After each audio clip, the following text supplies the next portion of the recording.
je reste relativement optimiste sur la capacité que nous pouvons avoir les uns et les autres à changer les paramètres de ce discours diplomatique. Mais il n'y a pas une certaine frustration justement de la part d'organismes comme Elney, de vous, qui est en contact avec le pouvoir, de voir que finalement il ne change pas de paradigme?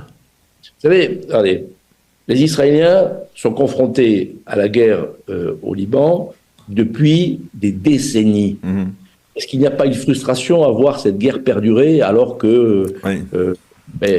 Mais l'interlocuteur, c'est le Hezbollah, tandis que là... Cela durer. Donc, oui, bien sûr, parfois la frustration. Mais il y a des résultats, Daniel. Et les gens ne le savent pas. D'un côté, il y a la diplomatie officielle, et de l'autre côté, il y a la diplomatie parlementaire. Je rappelle, pour ceux qui voudraient se remémorer cette réalité, que l'immense majorité du Parlement, 75% des députés et des sénateurs, et peut-être même davantage, soutiennent Israël, partagent les préoccupations du peuple juif contre la montée de la haine, veulent lutter contre l'islamisme, soutiennent Israël dans son combat contre le Hamas et le Hezbollah. Ça, c'est la réalité politique que nous avons en France. Et c'est le résultat de décennies de travail qui a été fait par les uns, par les autres. Nous y avons plus que d'autre part, et les choses sont en train d'évoluer. Maintenant, il y a un carteron de diplomates enquistés dans cette organisation qui est devenue un État dans l'État, presque une secte pour certains d'entre eux.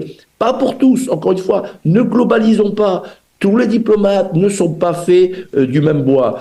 C'est même bien le contraire. Mais c'est un combat. Il faut le mener. Et c'est ce que nous faisons. Vous savez, les gens voudraient que les combats soient gagnés sans que les batailles aient été menées. Mais enfin, c'est pas sérieux. Nous menons la bataille pour la vérité, la bataille pour les valeurs de la France, de la République, les valeurs de ce qu'on appelle le rêve européen. Mais c'est pas que des mots.